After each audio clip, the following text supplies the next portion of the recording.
I'm seated here with Russell Simmons. I believe you're the head of Def Jam Records. Is that correct? Well, my official title is I'm the chairman of Rush Communications, which is a group of companies, including Def Jam Records.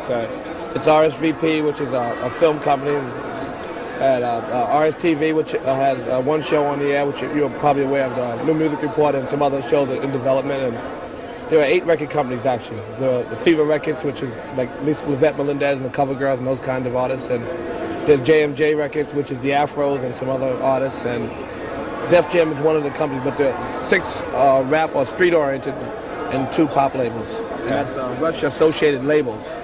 And those other, the record companies are under that banner. So. You're responsible for the mega hit by Run DMC. How did it feel to have a major platinum album, then also moving on with LL Cool J? It feels the same as it does with De La Soul and Public Enemy and Slick Rick and De La Soul and Whodini and EPMD and Eric B. What can we expect next from Def Jam Records? Def Jam Records has just released a new artist, Nikki D, this week, and also a Downtown Science. There's a new Slick Rick album next week, a single from a Slick Rick album, which comes out next month, and the single's next week. There's a new Third Base album, which should be released the next 2 months. There's a EPMD album, which just came out, which you're aware of probably. And LL Cool J is where he is on the Mama Said Knock You Out album now. How do you feel about the censorship that's happening within rap music? Well, we just purchased a company called No Face Records, and so we've been under a lot of flack ourselves, catching a lot of flack ourselves. I mean, I feel like No Face Records is probably my favorite new company.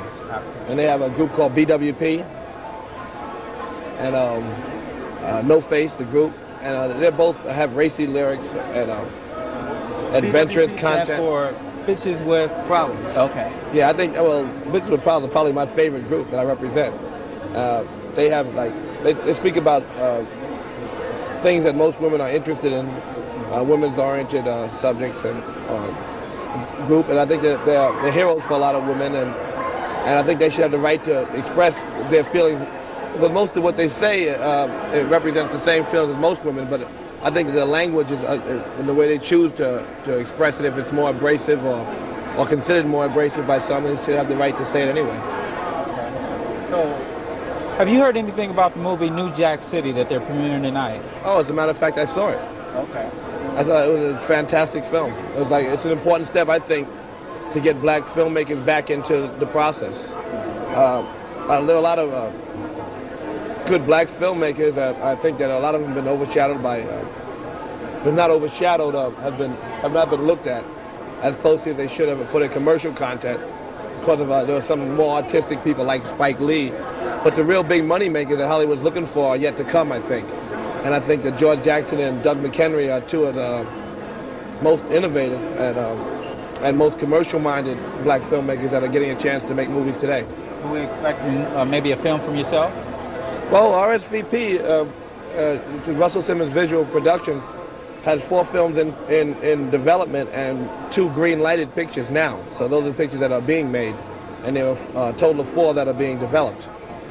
So our film ventures are at Universal, at Columbia. One is financed independently by CBS Records, and one is a joint venture with Quincy Jones Entertainment. So we are in the film business.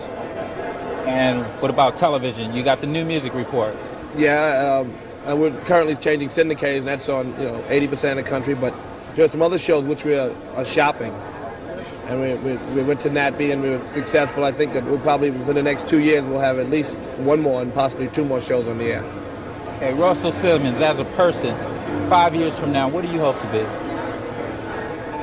That's a tough question. I mean, everybody's ambitious. Everybody will say they hope to be like everywhere. I expect that Rush Communications will be the most important black entertainment company in the world. I mean, well, not in the world. That's not hard because they're probably that now.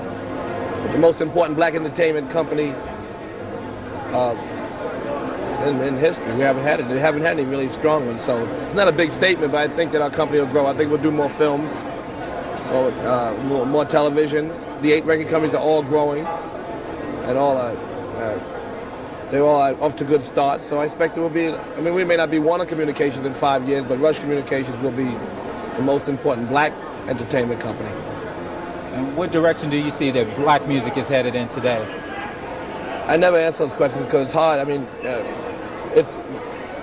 it's not. I mean, we try to follow trends. We try to create them, and the same way we try to create them, most other companies should be, and a lot of people are, so that if someone picked up a sitar tomorrow and they make a really cool record with a sitar, there'll be a lot of followers, and there'll be a lot of records that have sitars.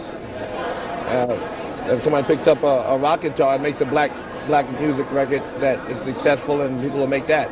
So there's no real trend. And the other thing about it is that just as there's an EPMD and there's an LL Cool J, they're very different. They're both rap artists, but they both represent different mentalities and make different kinds of records. Okay. So the difference between the Beastie Boys, who were black music, and Whodini is tremendous, and they both exist at the same time. So music goes in all directions. I'd like to thank you for your comments. Thank you.